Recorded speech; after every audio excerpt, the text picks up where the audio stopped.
Olá a todos, todas e todos, sejam bem-vindos. Esse é o Aprender Sem Fim, um videocast onde você vai me acompanhar, eu, Marcos Faustini, que tenho 51 anos de idade, que trabalhei durante muitos anos com jovens, com cultura, com comunicação.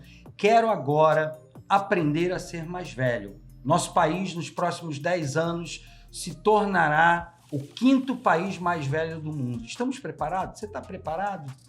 Você que está escutando e vendo e assistindo o nosso podcast aí no carro, em casa, nós estamos preparados para amadurecer? O que devemos fazer nas nossas vidas pessoais, na nossa vida coletiva? E aqui a gente vai conversar com pessoas incríveis acima de 50 anos. E para o nosso primeiro episódio, nós convidamos 2 mulheres fundamentais para o Brasil. Gigantes, que a gente aprende todo dia com elas.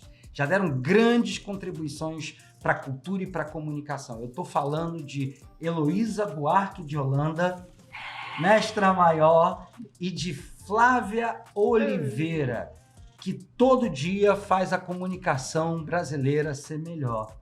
Obrigado por vocês terem topado estar aqui com a gente. Eu queria começar perguntando para vocês duas, assim, todo mundo tem a ideia de que quando a gente vai envelhecendo, né, a gente cultiva melhor as amizades. O que é amizade para vocês duas ao longo do tempo? O que era amizade na juventude? O que é amizade agora? Como é que vocês cultivam a amizade as agora amizades? É sobrevivência. É de uma importância absurda.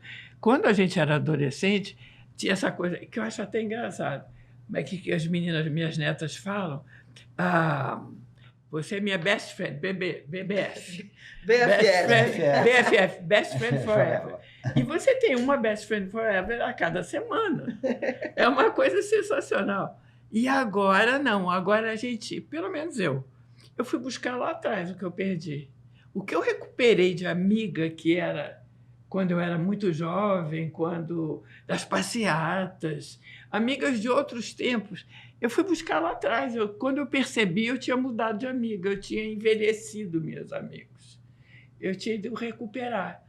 E é tão gostoso, não sei te falar, é tão abraço. Você acha que é uma qualidade da maturidade, da acho que é longevidade, nada. ter a coragem de voltar atrás de alguém que ficou lá atrás no tempo e Eu trazer acho que não para é perto de coragem, novo? não. Acho que é mais medo mesmo. É vontade de ficar abraçado, de ser apoiado, de voltar para a sua história.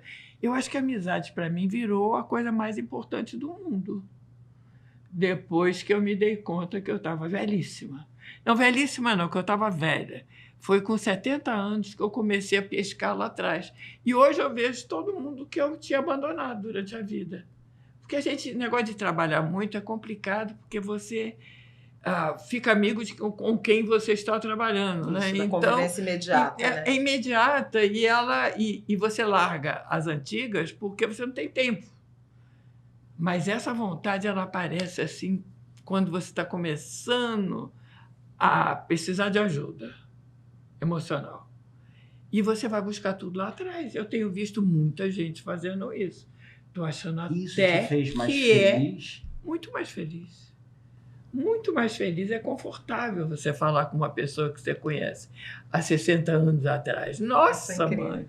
É tanta história, é tanto calor, é tanto... Sim. Sabe, colinho? Sim. É muito bom. É diferente de uma pessoa que você conheceu agora, que você tem que ser inteligente. Não. É outra coisa. Vocês são pessoas de muitas amizades e amizades fortes, né, Flávia? Eu vou dar uma visão aqui que acho que tem a ver também com a minha própria estrutura familiar, né, minha própria história familiar. O meu pai se separou da minha mãe, foi embora, eu tinha 8 anos de idade, e eu nunca sei conjugar esse verbo, mas eu sou filha única, porque minha mãe morreu tem 12 anos. Então, a nossa vida, éramos essencialmente nós duas. Então, amigo, para mim, é família. Né? Eu carrego amigos da vida toda, de fases da minha vida, da infância, em Irajá, do ensino médio, na ENSE, né, a Escola de Estatísticas, eu tenho amigos da UF, você vai juntando, assim, da redação do Globo, né, onde eu trabalhei diariamente por mais de 20 anos, e tenho vivido uma experiência. É engraçado que a Heloísa falou de buscar no passado a rede da mesma faixa etária, e eu tenho vivido uma experiência que tem sido muito gostosa de construir amizades com pessoas mais novas. A intergeracionalidade. Eu estou achando isso muito interessante, assim, ter amigas na faixa de 30 e poucos anos, né? Eventualmente ser requisitada por jovens de 20 e poucos. Foi isso que eu larguei para ver. Era. Foi isso que você abandonou? Estou nesse caminho. Eu vou fazer 54. Mas 54 agora. Nos 70 eu saí correndo. Elô já me confessou que diz que tem 84, mas tem 83, né? Só pro impacto quando fizer 84. É porque eu tenho tanto medo. Você é de 9 também, né? Final 9, então. Porque eu fiz 50 e Elô fez 80 no mesmo ano. Essa coisa da intergeracionalidade na sua história também é muito grande, né? Você se dedicou de se relacionar com gerações diferentes, você criou vários projetos, relações, universidades. Pois é, 50 a 60 eu só tive amigo muito mais jovem. É isso que ela está dizendo. Eu ficava fascinado exatamente pela troca que eu conseguia fazer. Que tipo de troca vocês fazem com gerações diferentes? É incrível, cara. É muito diferente. Dá um exemplo pra gente, para eu aprender. Olha, vocabulário, gestual, artistas, formas de comunicação, ambientes, né? Projetos. Os questionamentos. E especialmente, aí não sei se a Elô vai ter a mesma percepção, talvez até tenha mais acentuada. As últimas décadas foram de intensas transformações tecnológicas. Foi. E os jovens são digitais, né? Eles compreendem muito mais esse mundo, né, da comunicação, das redes sociais, da forma como as pessoas se relacionam e mentem, ou omitem, ou se apresentam, né? E não tem a moda, medo, né, os cabelos. Muito, por exemplo, a minha própria... Como mulher negra, né, de meia idade, é assim que a gente é chamada, né? Eu espero viver até 108, né? Se eu estiver na meia, se eu estiver na metade. Por exemplo, a transição capilar. Essa transformação estética, né, que no caso das mulheres negras foi muito forte, veio da minha filha. Ela falou, vamos fazer a transição capilar juntas, em 2016. Ela trouxe essa pauta para você, trouxe essa pauta, agenda. ela jogou essa pauta assim no meu colo. E eu falava, mas eu não sei, como é que vai ser isso? E aí eu falei, eu não sei como é que eu corto o cabelo, o que é que eu faço com o cabelo. Ela falou, mãe, coragem. Você usa química no cabelo há tanto tempo, e essa é uma história também das crianças negras, que você nem sabe como é seu cabelo. Deixa nascer. Quando ele nascer e você entender o que ele é, você decide. Então tem esse aprendizado. É incrível. Entre as gerações, né? O tempo todo. E ao mesmo tempo, então, uma coisa é se relacionar com gerações diferentes, mas ao mesmo tempo resgatar quem está na sua história. É uma das possibilidades que a longevidade traz para a gente, né? Experienciar ao longo da vida diversas escolhas de formas de se relacionar. Sim. E isso vai fortalecendo a gente. Agora, vocês duas, assim... Eu acompanho há muito tempo, vocês são referência pessoal, referência intelectual. Isso é que é papo de velho, né? Vocês duas referência já dá um arrepio. Elô chegou logo ali no início do feminismo, né? E, Flávia, eu gosto de falar de você, quando eu falo de você, assim, não, a Flávia... lidera o enegrecimento do jornalismo. Foi. Lidera. Não me vejo muito assim nesse papel, mas enfim, né? É um corpo negro, feminino, no jornalismo econômico em particular, né? O que mudou no feminismo e o que mudou na luta contra o racismo? Vocês que estão acompanhando isso há um tempo. O que mudou nessa luta dentro da sociedade ou próximo de vocês, que a longevidade está ajudando vocês a presenciar algum tipo de mudança? O que mudou? Mudou tudo, né? Mudou a qualidade do debate, mudou a pauta, mudou a presença, embora ainda minoritária, por exemplo, né, de pessoas, homens e mulheres, negros e negras no jornalismo, mas a pauta, o debate sobre desigualdade racial, ele ganhou muita qualidade e, em alguma medida, se naturalizou, a partir, inclusive, de uma produção de dados, né, que vem lá dos anos 90, de uma produção estatística, de relatórios, de informações com os recortes de gênero e de raça, mas eu vou deixar gênero para a Elô falar, mas a gente tem mais qualidade na produção de informações primárias e o jornalismo precisou incorporar isso. Com pessoas negras, em alguma intensidade, eu acho que não é adequada, ainda falta, né? Ainda há carência de diversidade, né? Do ponto de vista da composição das redações, do ponto de vista do jornalismo de opinião, e talvez a minha visibilidade se relacione muito ao fato de eu ser uma jornalista de opinião, das poucas, né? Em termos de colunista, especialmente no debate econômico-social. Eu vejo muitas mudanças, né? As pessoas falam de racismo. Então, sem dúvida alguma, houve uma transformação em que pese o fato de que os entraves, as barreiras, né, a presença negra, a mobilidade social de pessoas negras, de jovens negros, ainda não tenham sido totalmente removidas, né? Foram parcialmente. E na universidade é brutal. Aí a Heloísa pode falar. É brutal. Mas, assim, isso até me ajudou a ampliar o meu círculo de amigos. Olha. E mais jovens, inclusive.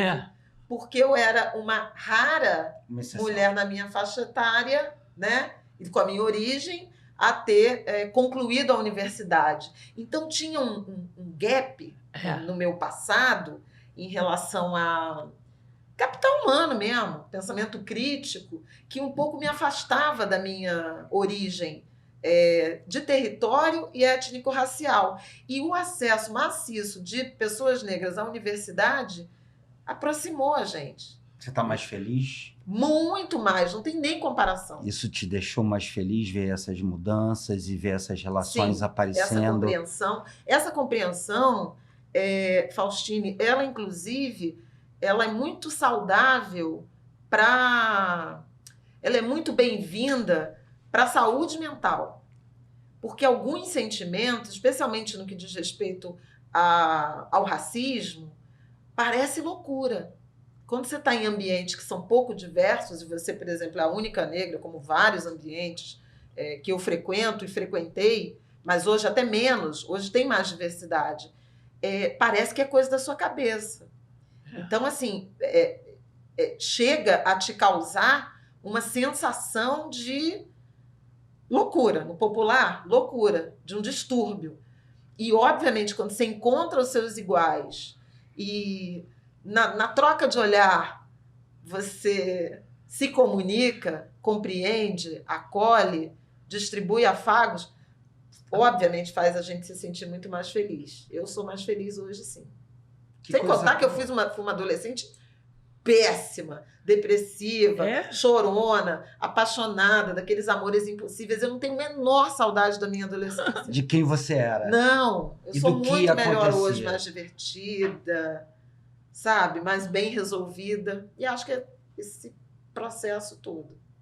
E você, Lô, o que você acha que mudou? Olha, eu acho que no feminismo foi outro caminho. O feminismo, quer dizer, eu sou uma mulher branca, né? Então eu sempre tive um privilégio. Mesmo sendo mulher, não se compara a questão racial. Porque uma mulher negra tem uma experiência social absurdamente dolorosa e limitada. E a mulher branca sempre foi bonitinha. E então, eu acho que o feminismo da minha geração, ele fez muita coisa, mas a diferença é tecnológica. Essa geração agora, de internet, conseguiu divulgar o feminismo. Tirar de determinados lugares. Não, conseguiu botar. E botar as mulheres para falarem, porque a lógica da internet é uma lógica muito, muito diferente da anterior. É a dispensa do intermediário, como tudo que é passeata, etc. Você não precisa de um deputado para encaminhar sua coisa. Você vai para a rua sem roupa, escrito não é não. Pronto. Você não precisa de alguém que te interprete, te defenda. A internet é uma coisa direta, para o bem e para o mal, né? E as feministas jovens entraram de cabeça nessa comunicação direta. Então, afetou uma coisa que era vista como constrangedora, até que é ser feminista, virou a moda mais bonita das meninas. Eu comecei a observar isso e comecei a falar sobre isso. Aí a Companhia das Letras me encomendou um livro sobre essa quarta onda, essa mudança, porque foi do dia para o outro. Gente, eu estava dormindo, no dia seguinte eu acordei, aquele Eduardo Cunha tinha mexido numa lei do estupro, né, que estuprada também não tinha direito ao aborto. Quando ele mexeu isso, no dia seguinte, em frente ao fórum, tinham milhares de meninas lindas, tinha coisas que eu jamais sonhei. Eu falei, o que aconteceu? Foi de um dia para a noite. Isso não teve uma evolução entre o meu feminismo e o novo feminismo. Foi incrível. E foi o Eduardo Cunha, o abençoado do momento. Porque ele falou aquilo e vai, pum! Foi todo mundo para a rua, foi todo mundo para a internet, foi campanha. Aí teve o primeiro assédio. Foi uma pessoa que falou, aí milhares falaram. Tudo. É uma coisa de comunicação horizontal, que é esse novo feminismo.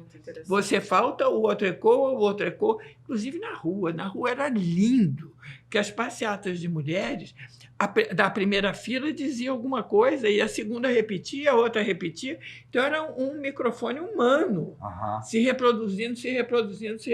Cadê a líder ali? Você não acha. Não tem liderança. Eu te digo agora quem são as líderes dos anos 60 a 70. Eu sei com a maior clareza quem são. Quais são as líderes feministas dos anos 2000, 2015? São muitas. É horizontal a coisa. E é assim, eu quero me fazer entender. Porque o slam, por exemplo, foi uma coisa que eu trabalhei muito tempo, que é a poesia feminina feita na rua, né? Que é até ela é até, como é que chama? Competitiva. Então, o slam é um ponto muito quente da cultura feminista jovem. E o slam, eu fui entrevistar a Luna Vitrolira, lá de Pernambuco, e ela me disse, olha, eu não sei se eu falei, você faz poesia? O que você faz? Ela disse, sei lá, não me interessa se eu faço poesia. Se isso é poesia, é uma poesia de mensagem. O que eu quero é passar a minha mensagem. E eu tenho que falar até o outro entender. Sim. Então faz performance, bota umas roupas estranhas e papum, fala diretamente. É muito diferente a linguagem política do novo feminismo. E eu fico espantada. Esse livro que eu fui chamada para fazer, eu não tive petulância de fazer sozinha, porque eu não sabia o que era aquilo. Eu chamei as meninas e foi um inferno, porque elas escreviam, para escrever junto. Eu, 80, elas, 20. Então, eu dizia, eu estou vendo isso. Ela dizia, como assim? Nada a ver. Aí escrevia um texto. E era um texto de uma ingenuidade absurda. E eu dizia, como assim? Nada a ver. Aí eu escrevia por cima, elas escreviam por cima. Foi o maior curso que eu tive na minha vida. Você falando... E foi chato. No movimento negro, igual, né? E aí, realmente, a tecnologia, né? Essa comunicação em rede, ela faz muita diferença. Agora, no movimento negro... E provoca também o feminismo, que é o feminismo branco, né? Sim. O feminismo negro tem um outro dado, que é a entrada na universidade. A universidade criou também uma população negra jovem que resolveu chutar o pé na porta. empurrar o pé na porta e agir. Isso é muito importante, assim, nas pesquisas que eu estou fazendo sobre essa questão da longevidade, como a gente vai ter que encará-la no Brasil, a minha geração vai ter que lutar para inventar essa nova longevidade com direitos sociais, com nova representatividade. O que a gente aprende de imediato, né, é que não dá para ter a solução neoliberal solitária. Não, né? de jeito nenhum. E o que eu estou aprendendo aqui com Esse é o vocês problema. duas, que eu já vejo assim de cara, é que ajudar a fortalecer, né, as gerações também fortalece a geração que está lá na frente. Não há dúvida. Há uma ideia da sociedade que a gente vive que diz que não, cada geração que se vire e fique lutando uma com a outra. O que dá para ver é que esses movimentos também juntaram as gerações diferentes e mesmo campo de luta em papéis diferentes, mas colocando. Agora, o que vocês romperam para fazer esse caminho? Que eram, eu sei que você largou. Eu fiquei surpreso quando eu descobri que você tinha feito grego na faculdade. Fiz. A Flávia, você falou da ENSE, eu vi que você tinha se formado em estatística, mas eu imagino que isso também, num primeiro momento, na coisa da economia, te ajudou. Mas o que eu queria saber, assim, para ter uma vida com essa qualidade de consciência, de prazer, a gente também rompeu com coisas na vida, né? Quem chega e vai adiante também teve a capacidade de dizer não para determinadas coisas. Sim. Isso aqui eu não quero, esse tipo de laço, esse tipo de relação. O que vocês romperam na vida com essa longevidade? Gente, eu não fiz outra coisa a não ser romper. Uma coisa impressionante. Inclusive, a minha geração tem uma coisa muito engraçada, que é um lema: mudar a vida, mudar o mundo. É assim que a gente falava nas festinhas. E mudar a vida era se separar. Então, foi uma geração que separou inteira no mesmo mês. É uma coisa estatisticamente estranhíssima. Então, era uma mudança muito estabanada, inclusive. Eu me separei estabanadamente. Tem que separar, papum, sabe? Tem que fazer isso com os filhos, tem que fazer... Era muita norma que a minha geração tinha. E olha, eu sou uma Maria, vai com as outras. Eu fazia tudo que igual às outras de Marias. contra as normas, de cultura, conservadoras. né? É essa daí, mas tinha norma anticonservadora, que é uma norma igual à conservadora. O que é chatíssimo. Você não podia ser, como é a palavra, quadrado. Então, eu mudei minha vida como filha, como amiga, como esposa, como mãe. Eu saí dando pontapé, mas era um pontapé geracional, que todo mundo dava igual. E depois eu acho que eu fui também... Eu levei um susto muito grande, que eu fui estudar nos Estados Unidos, e eu vi as pessoas... Eu estudava grego. E foi a época do Kennedy, gente. A morte do Kennedy e a guerra do Vietnã. Nossa, eu falei, o que esse grego está fazendo aqui? Aí eu, obviamente, virei uma ativista na hora. Quando cheguei aqui, eu já estava vestida da cabeça aos pés de passeata, de não sei o quê. E nunca mais ouvi falar do grego. Quer dizer, sabe, eu fui indo... A minha trajetória é muito empurrada pelo momento. Eu vou embora, me histórico, manda né? pelo momento histórico. É muito sintonizado, Isso é muito interessante, sintonizado. né, Nel? Porque também, às vezes, o discurso, né, da sociedade que a gente vive, assim, independente do que está acontecendo, fique aí no seu lugar e só pense em você. Não. Você construiu a possibilidade a partir dos rumos que estavam acontecendo. Agora, eu acho que a minha geração, ela teve muita bobagem, mas ela teve uma coisa interessante. Os intelectuais descobriram que existia o outro. Então, a IDAS e o CPC, eu trabalhei no CPC há muitos anos. Aí, o CPC, você só pensava enquanto os Estados Unidos pensava no negro, na mulher, a gente pensava no pobre. CPC era o Comitê Popular de Cultura da UNE. Pois é, era muito... Você aprendeu a ser generoso, aprendeu a olhar para fora. Centro Popular de Cultura, o meu diretor, Emílio Domingo, jurado do Oscar, está aqui me dando a correção. Obrigado, Emílio. Por isso que você está lá na Academia de Hollywood para melhorar aquilo lá. E a Heloísa na Academia Brasileira de Letras. Academia Brasileira de Letras, que nós vamos chegar lá, e que o grande bafafá do Rio de Janeiro é o que Elo, que muda tudo, vai fazer dentro da BL. Mas eu quero falar de questões velhas. Fala da coisa do outro, que é importante. é importante essa coisa do outro, porque não tem saída individual, né, para a vida que a gente tem, a saída de conquistas públicas, Não coletiva. tem. Esse ano de feminismo E o outro neoliberal, 90, nos anos 90, etc., não tem graça. A mulher tem que ser vitoriosa para ser CEO de um banco internacional. Caraca! Não faz sentido nenhum, porque ela não carrega ninguém com ela. Pois é, isso é interessante, porque eu acho que a minha ruptura, e eu sou exatamente essa geração, né, que chegou à vida adulta, né, e da inserção profissional nos anos 90, em que a gente era muito... tinha de ser, ou deveria ser movida a ambição. Tinha. Né?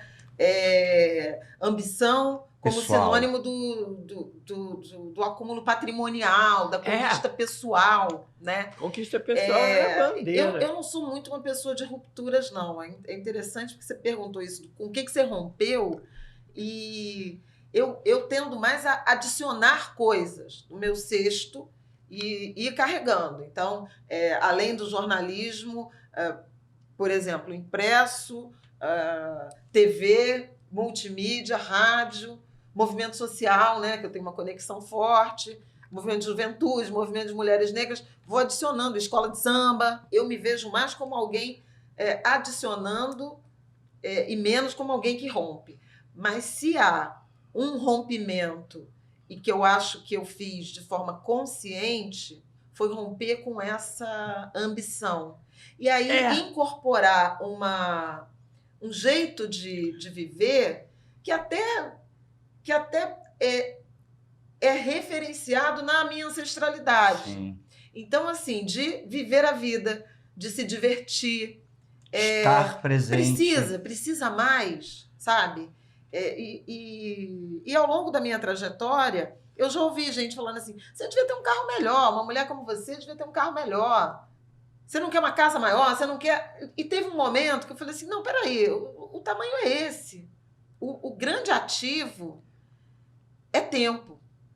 Né? Sim. Não tempo é dinheiro, mas dinheiro não compra tempo. Sim. Né? Então, o grande ativo é tempo. E hoje é o meu grande desafio, especialmente a partir da experiência da pandemia, que houve um afastamento muito grande, esse confinamento, e, ao mesmo tempo, nesse período de confinamento, eu estava entrando na menopausa. Então, virei avó, né? Minha filha engravidou, minha única filha engravidou. Nossa, vieram muitas coisas, de compromissos com a vida, de desabrochar de um lado e de uma finitude que se aproxima. Não dá para não pensar nisso quando você tem neto. Não sei se a Luísa tem esse sentimento, mas assim, né? Nossa, você fala, putz, tem dia que eu choro sozinha, assim, meu Deus, se eu não viver para ver essa criança crescer. Aí você vai fazendo outros pactos. Outras escolhas. De ter mais tempo, de comer melhor, Sim. enfim, tentar fazer um pouco mais de exercício para conseguir levantar a criança do chão. Eu tô nessa, eu tenho uma filha de 4 anos, eu fui para academia para ter força. Virar avó e ficar velha? Você que está com 54? Em alguma medida, bom, socialmente né? Que as pessoas você fala, sou avó. Não é possível, você é avó, né? Porque a avó ainda carrega, né? E num bom sentido de você iniciar... Aí, bom, eu sou uma mulher de candomblé, eu sou uma mulher negra, que na última década e meia buscou muito autoconhecimento também a partir da prática religiosa e da pesquisa das minhas origens, né? Que gente preta no Brasil sabe quase nada sobre de onde veio, né? Quem eram os ancestrais, quais eram os territórios, os nomes, os sobrenomes, enfim. Sob essa perspectiva, virar avó é um caminho de se ancestralizar, né? Eu acho que é quando você mais percebe assim, caraca, eu vou ser ancestral de alguém. Quando eu pensava na minha avó, quando eu fui para a Bahia com a Isabela, para Cachoeira, Isabela, minha filha, em 2016, que a gente foi revirar, né? Tentar descobrir coisas sobre a história da nossa família, da minha linhagem materna, muita coisa que eu encontrei dizia respeito à minha bisavó, à minha avó e à minha bisavó maternas. Então, quando eu viro avó, é um pouco essa sensação. Minha mãe, eu, né? Então, é um caminho de se ancestralizar. Isso é velhice. Muito proveitosa, muito satisfatória. Mais velhice, né? Flavinha, eu não sinto nada disso. Você não sente? É sou porque eu louca. acho... Não, Você tem 7 Eu sou netos. filha de Ela também. Não, Ô, Flávia, a mas ela coisa- tem 7 netos. eu tenho, mas 7 a netos. Você coisa tá no que ela está primeiro. falando... Você tá no A primeiro. coisa que ela está falando é uma noção de ancestralidade que branco não tem. Não tem. E é de uma tristeza não ter. Eu me lembro que uma vez eu estava muito frágil, eu pedi ao meu filho Pedro assim, faz aqui um quilombo para a gente morar dentro, para ver se vocês prestam atenção em mim. Branco não tem, velho, é encosto. Isso é curioso. É curioso, mas é uma coisa interessante, porque se eu agora, neste minuto, eu não consigo contar uma história da minha avó. Eu não lembro. Eu não lembro dela. Porque ela ficou. Gente, Eu não invisibilizada, lembro não da minha incorporada. avó. Eu tenho uma vaga lembrança de uma pessoa assim, meio borrada. Mas eu não sei e não quero saber, não fui procurar. É muito, o meu caminho- é o meu muito caminho é totalmente estranho. diferente. Eu tenho uma inveja disso. Eu não tenho ancestral nem a ideia de ancestralidade, que é melhor do que o ancestral. Sabe, essa coisa de que você vem, que você tem um capital, que você tem um saber. É diferente. Talvez essa minha referência ela se É relacione muito muito maravilhoso. com religião, né? Você No acha? candomblé, religião de matriz africana, a gente cultua orixá, mas a gente cultua ancestrais. Então, assim, esse é um Cultura eixo católica é fundamental. patriarcal. Até a cabeça. Isso fortalece E muito, muito, né, pra- e muito Matriarcal. também assentada nas linhagens femininas. Exatamente. Claro, porque tem figuras, né? Divindades, A a linhagem. ancestralidade Mas e as lideranças essa- religiosas, se a muitas gente- são femininas. Se a gente pensa, né, que as pesquisas que estão saindo agora sobre longevidade apontam exatamente. É engraçado que em cada conversa nossa a gente percebe que as pessoas vão falando coisas que as pesquisas estão demonstrando, né? Que na longevidade as pessoas são excluídas, isoladas, você perde qualquer relação, sobretudo quanto mais idoso, você não Eu chega a ser não um acho que, um que cancelamento. ela viva isso. Não, pois é, mas aqui está um caminho É classe também. média branca, não tem família, não Sim. tem vizinho, não tem nada. É uma coisa individual. Das É, tradições você tá mostrando um negras, caminho você diferente tem essa, E assim, o quanto isso pode ser bom lembra para que eu toda falei a dos sociedade amigos serem brasileira. a família? Sim. Então, essas relações comunitárias, você sabe muito disso. Sim. Né? Claro. As relações comunitárias, como famílias, né, estendidas. E mesmo As vizinhança. comunidades de terreiro, que reproduzem relações familiares. É a mãe de santo, Exatamente. os filhos de santo, tio, Você não irmãos. tem esse arrego. Né? E as escolas de samba também. Sim. Né? Que a Que velha mãe guarda se ama, tem a um mãe não sei o papel, né? A velha guarda são os idosos. É outra velhice, É Faustine. interessante Temos isso. mais de uma. A velhice branca é uma velhice triste. Olha, É verdade. Ela não tem essa perspectiva de se integrar, sabe? Ela tem o pânico de ser isolada cada vez mais. É um peso para a família. o seu filho está fazendo um filme sobre você. Imagina o que vai sair. Eu não tenho ideia. Mas é um reencontro com a família? Ele Não, está te é uma entrevistando? surpresa que ele vai me dar. Ele me não tem entrevista. Ele entrevista. Entrevista toda hora, mas nas situações assim, no almoço de família. Liga sabe? a câmera e Nesse dia, entrevista. eu ouvi um pouquinho. A sua Sensacional. filha... O que A ele sua vai filha montar? fez um podcast com você. Sim, e foi ideia dela. Isso também Ela foi te ideia. trouxe Essa foi pra esse essa caminho. experiência da. E hoje eu vi um post... E tem a ver com ancestralidade, Sim. porque o nome Angu de Grilo era uma expressão que a minha mãe falava muito. Olha aí, eu não falo Que a nada gente que a minha não- mãe fala.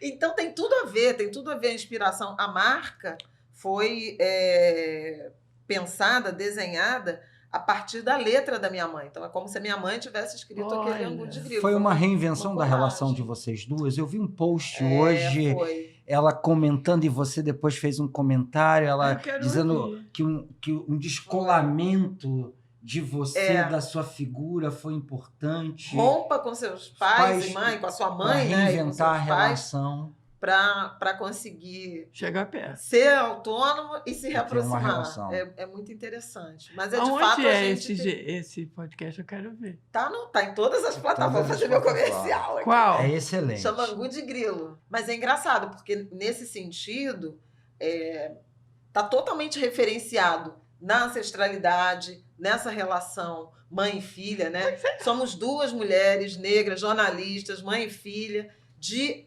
gerações diferentes, por óbvio, mas também de pontos de partidas diferentes. E esse era o grande choque, quando ela escreve, né, que a gente se estranhava muito na adolescência da Isabela, ela está falando disso, de uma expectativa excessiva minha de que ela se esforçasse na mesma intensidade que eu precisei me esforçar para dar a vida que eu consegui dar para ela. Porque eu vim de uma... Eu nunca tive um quarto meu, né? Morava com a minha mãe num sala e quarto. Então, assim, a Isabela nascer já tendo o quarto dela, o berço dela no quarto dela. E o tanto que eu me esforcei, né? Eu brinco assim, até hoje eu estudo inglês, né? Nunca consegui aprender a falar a língua. Então, botei ela no inglês muito cedo, com 6, 7 anos de idade, fazendo curso de inglês simultâneo à escola, viagem de intercâmbio. E eu achava que ela entregava pouco diante das oportunidades que ela tinha. E demorou, e haja terapia, para entender que ela é uma outra pessoa, de uma outra origem. E mais jovem. Mais jovem, mas, sobretudo... aprender a partir do prazer e não só da luta. Eu não tinha outra alternativa, né? Porque até hoje eu sou, inclusive, uma ativista do direito de as pessoas serem medianas sem esse desespero, né? Tendo uma vida digna. Hoje você não tem esse direito no Brasil. Não. Né? Se você não se esforçar demais, especialmente pessoas pretas, pessoas periféricas, você não vai... Existir. Sobreviver. Sobreviver. Ser alguém, né? Vencer na vida.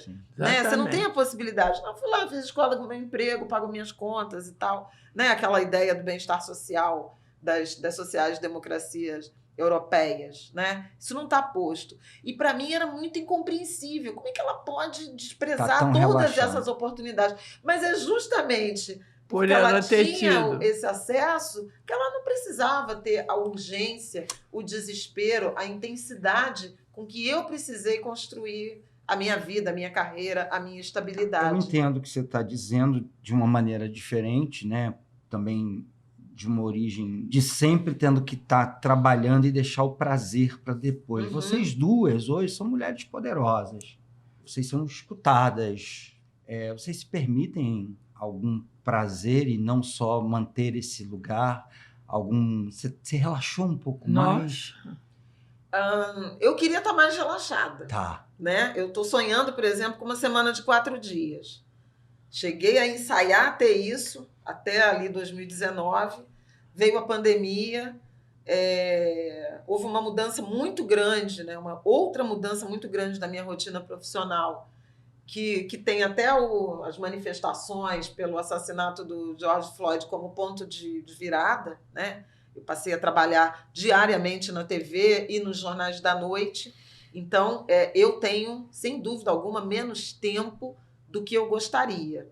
Mas eu vivo cansada e eu me canso de trabalhar e eu me canso de me divertir também. Vou para o samba, vou para não sei onde. Eu tento buscar uma qualidade de tempo. Às vezes até de uma forma meio, digamos assim, com uma racionalidade econômica que nem deveria ser aplicada.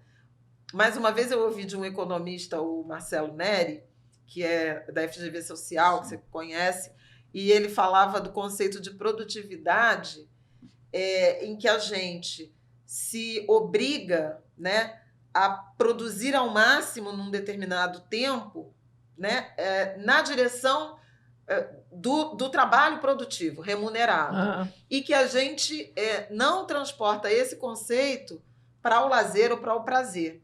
E a partir de ouvir aquilo, eu passei a adotar o conceito de produtividade no lazer. Então, assim, eventualmente, se eu tiver 1h30 para estar com uma amiga e não a tarde inteira, eu falo, tenho 1h30, 1 hora ou 40 minutos ou o que for. Mas Você tá é ali uma com- chance você tá de estar, presente ali. né? E a outra coisa que eu descobri como prazer a partir da pandemia, e eu estou assim, intensificando, é a jardinagem, é cuidar das plantas. Olha, gente. Eu que tenho um jardim lindo no meu novidade! apartamento, lindo, que eu cuido sozinha há 3 anos. E é terapêutico, é, É bom, é bom. saudável. Quem diria, Eu dou mudas de presentes. gente? Bonsai, bonsai.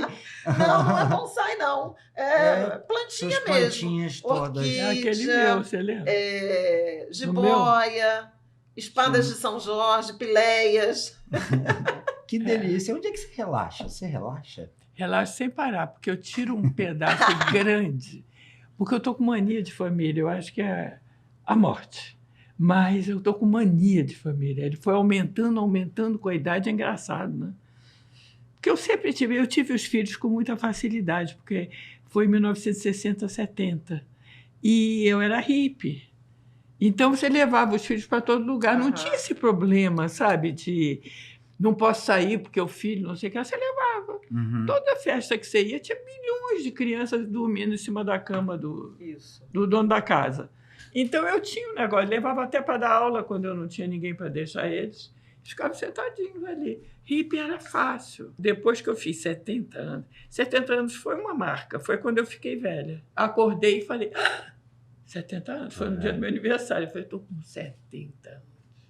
Aí Bateu. pensei em morte, obviamente, aí deu uma reconfigurada no ritmo Uhum. que eu ia ter, que não mudou, mas eu achei que eu tinha que mudar.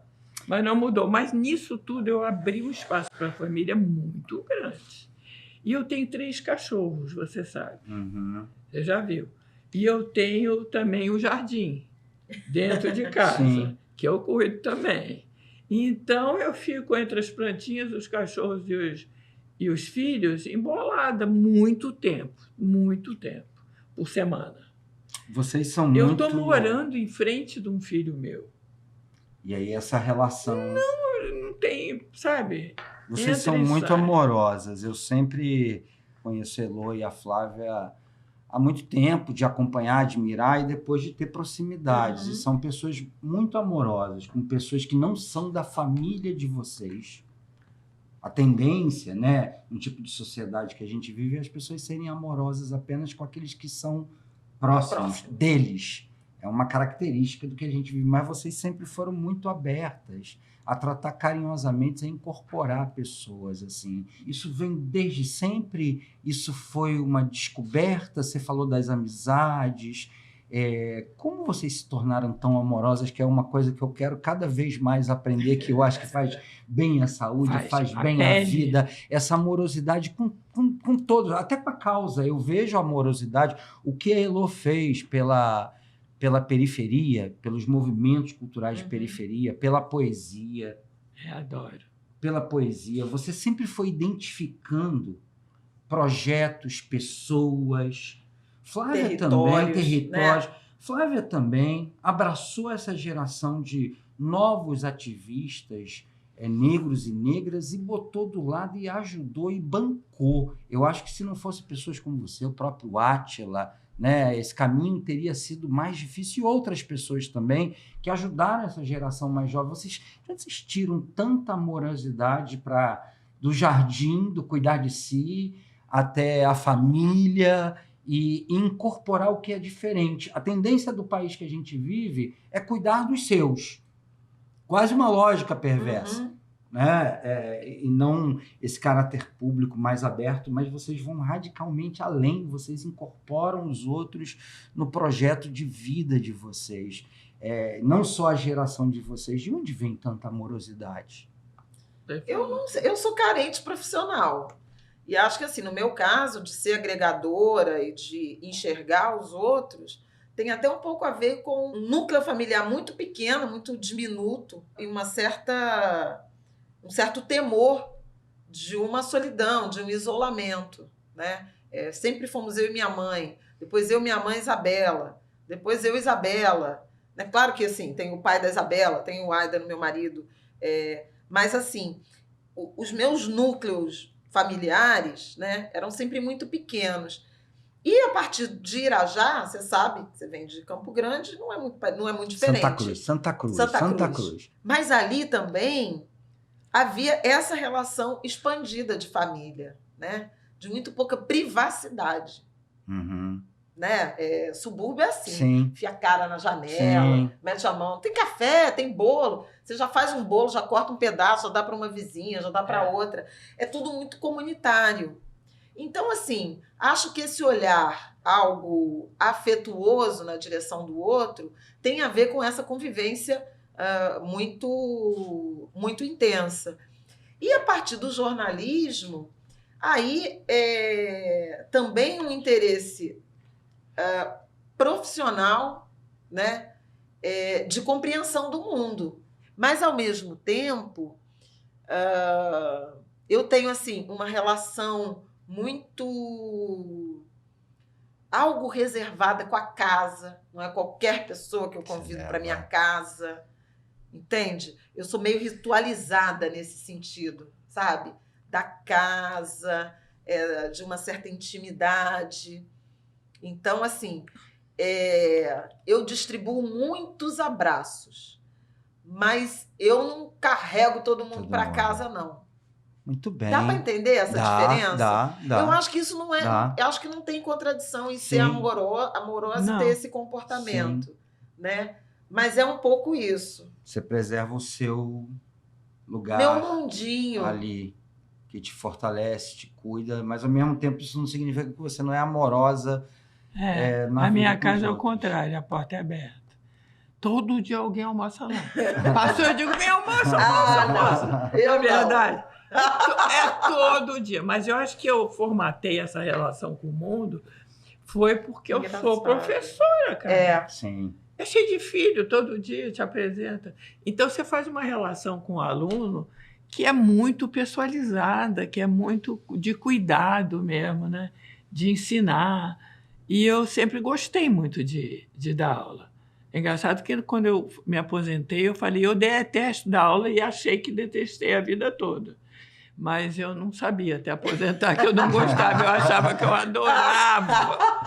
Mas era uma coisa boa aqueles alunos, e os alunos viviam na minha casa. Depois tem uma coisa também, né? A vida toda, o meu objeto de trabalho foi o outro. Foi a diferença, desde o começo, a primeira coisa que eu fiz. E então você fica muito atraída e o outro passa a ser uma coisa muito de seu interesse, sabe? O que o Brasil precisa pensar, Flávia, para encarar essa mudança que a gente vai ter na idade da população? Como é que o Brasil precisa encarar essa questão da longevidade? Você que Olha, são desafios imensos e de múltiplas áreas que a gente pode pensar. Na dimensão da família, né? As famílias diminuíram, as mulheres têm menos filhos. Isso significa um tanto mais de tempo disponível para o trabalho. Como você não tem política pública fortemente consolidada para a infância, educação infantil, né, creche, etc., filho ainda é um impeditivo à ascensão profissional, ao desenvolvimento e à disponibilidade das mulheres pelo trabalho. No entanto, isso crescentemente é um problema menor porque as mulheres estão tendo menos filhos, né?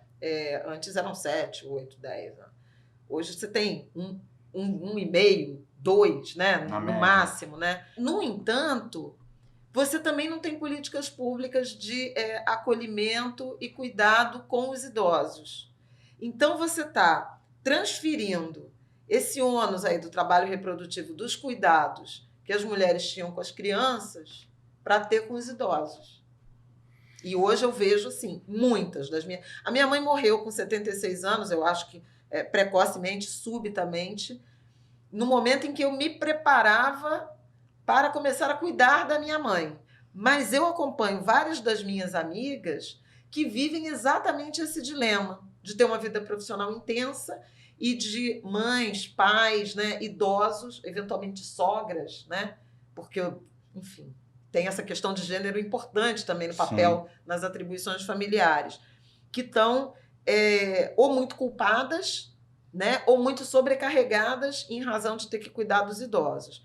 Então, são necessárias, uma dimensão da preparação é esse apoio às famílias. De repente, uma creche para idoso, deixar de manhã, buscar de tarde, sistemas de cuidadoras remuneradas. Hoje é muito improvisado isso, né? Tem muitas mulheres dedicadas, muitas pessoas dedicadas aos cuidados de idosos, mas não necessariamente qualificados, não necessariamente remunerados, né? Muitas mulheres que cuidam de graça, de tias, enfim, tudo isso que eu já falei. Então, é uma dimensão, a dimensão da família.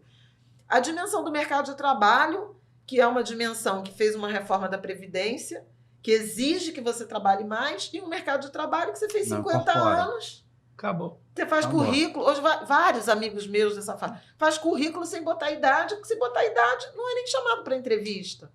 Então, assim, é um mercado de trabalho que precisa se adequar à necessidade de que as pessoas terão que trabalhar mais anos, a idade mínima é 65, 62, né?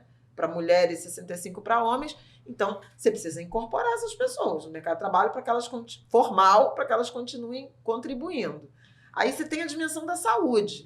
Se você não cuida da saúde preventiva, de uma alimentação adequada e tal, a gente vai envelhecer doente. E aí você pressiona a saúde pública. Além de pressionar a Previdência, pressiona a saúde pública. Você precisa ter espaços acolhedores, condições habitacionais.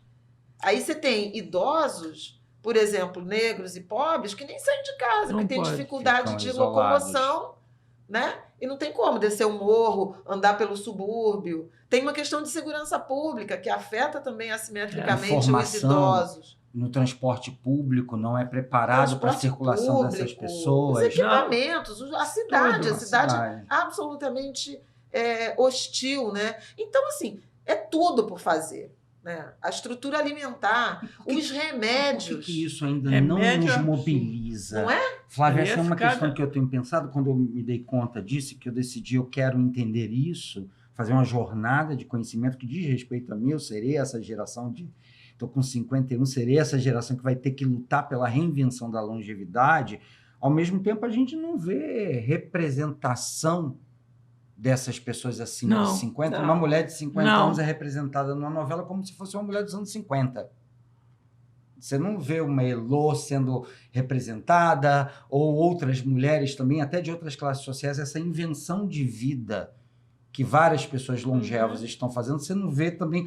Por que essa sensibilidade, mesmo o problema social estando colocado, acho que vai ser, pensar na questão da longevidade vai ser tão inexorável como a questão climática. Sim, vai passar tudo. Por que isso ainda não nos sensibiliza? Eu estava muito curioso de saber a tua opinião sobre isso. O Brasil é muito obcecado por juventude, né? Tem muita aversão a idosos, né? Eu acho que do ponto de vista de ser sempre apresentado como um país do futuro, das crianças, etc., eu acho que a questão das políticas públicas, fora a aposentadoria, né? Que é essencialmente uma política pública para idosos, e que a gente já tem há muito tempo, muito antes de ter Bolsa Família, tinha aposentadoria.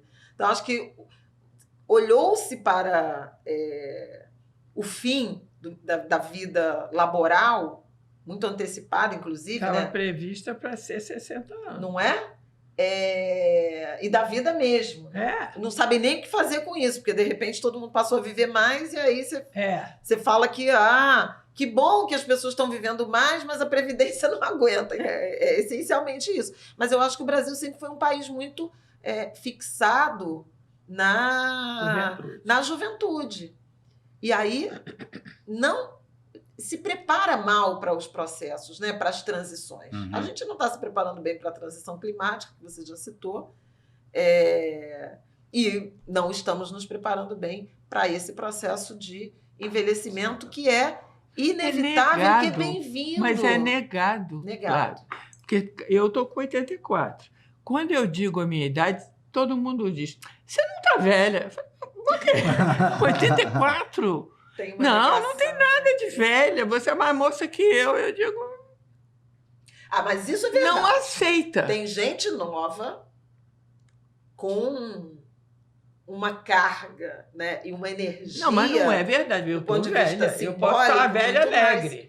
Porque Mas não? não, Uma não é velha alegre, não é pode com ser vitalidade. uma Uma velha vitalidade vivaz. Também tem, Não tem pode, gente que não é porque visto. assim, é porque tem uma Interessante. discussão sobre velhice e vitalidade, Entendi. né? Tem gente nova que não tem vitalidade alguma, nenhuma alegria, nenhuma motivação. Sim, E que é o Ensina-me a Viver, né? O clássico, sim. né? O livro, filme Sim. e tal. Que ele era um jovem velho sim. e ela era uma velha jovem, Harrison né? Mole. No sentido da fagulha, Sim. Mas né? tinha que tirar Mas, essa mas visão. em termos de política pública, Péssimo. é tudo por fazer.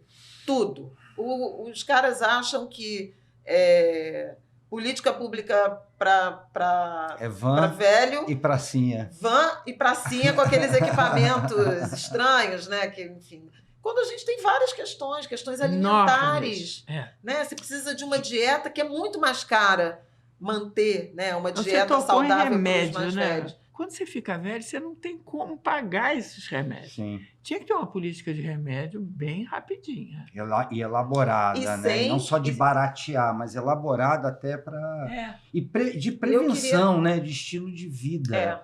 E eu queria adicionar essa dimensão de gênero e raça, né? A velhice tem muito menos qualidade para pessoas negras, Não, a sem velhice dúvida tem alguma. cor Não mesmo. tem nem esperança de vida, Não, a né? velhice tem Talvez cor. não tenha nem o direito. ficar velho. Muita gente nem envelhece. E quando Eu você lembro está que eu numa escrevi- cultura que respeita a velhice. Exatamente. Mas não adianta. Elô, o que você vai fazer na ABL? Menino, é tudo que eu Você quero é fazer agora entrou alguma para a coisa. Academia Brasileira Mas de eu Letra. ainda não É lugar sei. de velho? O meu diretor estava insistindo nessa pergunta. A BL é lugar de velho? A BL tem velho só. Não tem moço. Agora, não sei se é lugar de velho, mas acontece que a população é velha. Agora, eu fui espiar o que é a academia, porque ninguém sabe, né? É um lugar fechado. E eu vi que a missão da academia, Flávio, é a defesa da língua. Caraca!